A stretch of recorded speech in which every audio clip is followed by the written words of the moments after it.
মা সাইমা, এই ছোট লোকের বাচ্চা, বের হ বাসা থেকে, বের হ। কি হয়েছে মা? আমার পোলা কি করছে? এই নিমুখারামের বাচ্চা আমার অবর্তমানে আমার বাবার সকল সম্পত্তি নিচে নামে লিখাই নিছে। ম্যাম সাহেব, আপনার কথার মধ্যে কিন্তু ভুল আছে। আপনি হইতেছেন আপনার বাবার অবাধ্য মাইয়া। কয়দিন আগে একটা বাটপার পোলাকে পালায় গেছেন। ওর জন্য রাগ করে খালুর সকল সহায় সম্পত্তি সজ্ঞানে আমার নামে লিখা দিছে। কেন তো আমার কোনো হাত নাই। এই ছোট লোকের বাচ্চা, বাবা দিল আর তুই নিয়ে নিলি? আমার ছোট লোক কোনো সাহস আপনার কেটা দিছে? আপনি হয়তো বা ভুলে গেছেন আমি এখন 10 কোটি টাকা সম্পত্তির মালিক, আর আপনি তো এখন দেউলিয়া ফকির। বাবা, তোমার এই চাকরের বাচ্চাকে বলো এক্ষুনি আমার সম্পত্তি আমাকে ফিরিয়ে দিতে। বলে কোনো লাভ হবে না, তাও বলে দেখছি। মাসুদ বাবা, আমি জানি এখন তোমারই সব, আমার কিছু করার নাই। তারপরে আমি তোমাকে যদি বলি যে জমিগুলো ফিরিয়ে দাও, তাহলে কি দেবে? খালু কি কইতাছেন? আপনি বলে তো আমি আমার জীবনটাই দিয়ে দিব। এই জায়গা তো সহায় সম্পত্তি কোনো বিষয়ই না। তাহলে দিয়ে দাও। ঠিক আছে, কিন্তু আমার একটা শর্ত আছে। কি শর্ত? আমি যেমনি করে সম্পত্তি পাইছি, হ্যারো ঠিক একই রকম মেহনত করে সম্পত্তি নিতে হইব। কিভাবে? আমি তো খালুর বাড়িতে একটা বড় লম্বা সময় ধরে কাজকর্ম করছি। হ্যারো এখন আমার বাড়িতে কাজের মায়া থাকতে হইব, কাজকর্ম করতে হইব। তাইলে আমি সহায় সম্পত্তি হ্যার নামে লিখা দিবা পারি, এছাড়া দিব না। হাউটি আর ইউ রাস্কেল!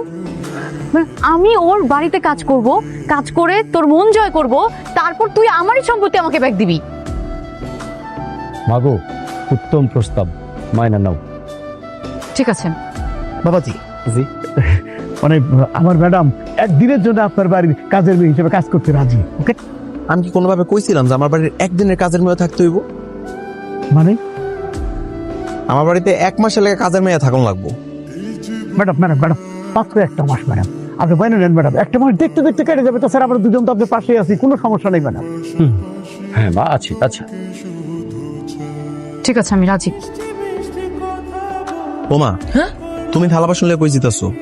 এটা কি কথা? থালা বাসন না মাজতে যেতেছি। দেখছো কথা, এইগুলো এখনো তোমার মাঝে মাঝে দিন আছে। বাড়িতে কাজের মেয়ে আছে না, এগুলো হয় মাসবো তো স্যার। না আরে ছাড়ো না মা। ও ম্যাম সাহেব, এদিকে আহেন। আর কতক্ষণ পারবে পাতলে গাড়ি পিঠে বয়ে থাকবেন? এই বাড়িতে কাজ করতে আইছেন না? আপনি তো এই বাড়ির কাজের মাইয়া। আহেন। হোয়াট? আমি মাজবো? কুল কুল ম্যাডাম, কুল প্লিজ, মাথা ঠান্ডা রাখেন ম্যাডাম। বলছি না আপনাকে, আমরা তো আছি। এই ওগুলো এখানে রাখো, আমরা পরিষ্কার করতেছি। কিতে কিনতে মানে কি করতে? এগুলো মাঝামাঝির মধ্যে ভুলেও যদি আপনি হাত দেন, তো আপনার ম্যাডামের 10 কোটি টাকা সম্পত্তি ভোগে সুন্দর মতো গাড়ি বাইক ফিরে যাবেন, বুঝছেন? আর যদি না চান, আপনি ম্যাডাম লেনে আইবার কোন তাড়াতাড়ি তো। Madam please, madam please please. ও ম্যাডাম আহেন।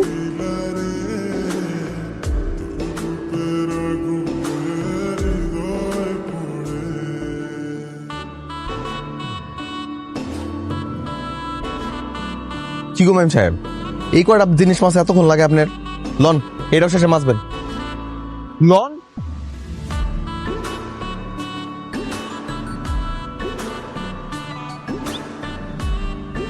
আমি আমার হোল লাইফে এগুলো করি নাই, আর তুই আমার চাকর হয়ে আমাকে দিয়ে এগুলো করাচ্ছিস। সহ্য করার একটা লিমিট থাকে, আর সহ্য করবো না। উকিল সাহেব, এই উকিল সাহেব, আপনি কই দলিল লয়েন? আপনাকে ম্যাডাম চুক্তিতে হাইরা গেছে, 10 কোটি টাকার 1 টাকা হারা দিব না।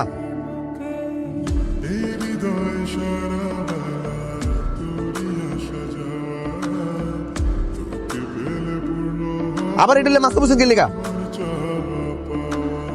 ডিল হেরে যায়নি, কিন্তু মেজাজটা খারাপ হয়ে গিয়েছিল বলে রাগটা কন্ট্রোল করতে পারিনি। 5 মিনিটের মধ্যে এটি শেষ করবেন, উড়ান দারু দেওয়া লাগবো। কি মাসুদ, কিছু বলবা? খালু, আমাদের বাড়িতে থাকতে আপনার কোনো অসুবিধা হইতেছে না তো? আরে না, কোনো অসুবিধা হচ্ছে না, বরঞ্চ খুব ভালো লাগছে আমার। আরে বাবা, আমি তো গ্রামেরই ছেলে, আমার শৈশব কেটেছে এখানে। পরে না হয় শহরে গিয়ে গাড়ি বাড়ি করেছি, আজকে আমার সেই শৈশব মনে পড়ছে। আচ্ছা, তাইলে তো ঠিক আছে। কিন্তু খালু, আপনার যদি কিছু লাগে আমরা কিন্তু মন খুলা কইবেন। তোমাকে বলবো কেন? তোমার এই কাজের মেয়েটাকে বলবো।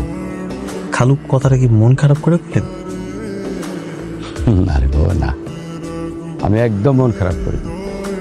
আমার মেয়ে, অথচ আমি কোনো শিক্ষা দিতে পারিনি। তুমি শিক্ষা দিচ্ছ, দাও। আমি খুব খুশি হয়েছি। এই 1 মাস আমি ভুলে যাব যে ও আমার মেয়ে। তাহলে ঠিক আছে খালু,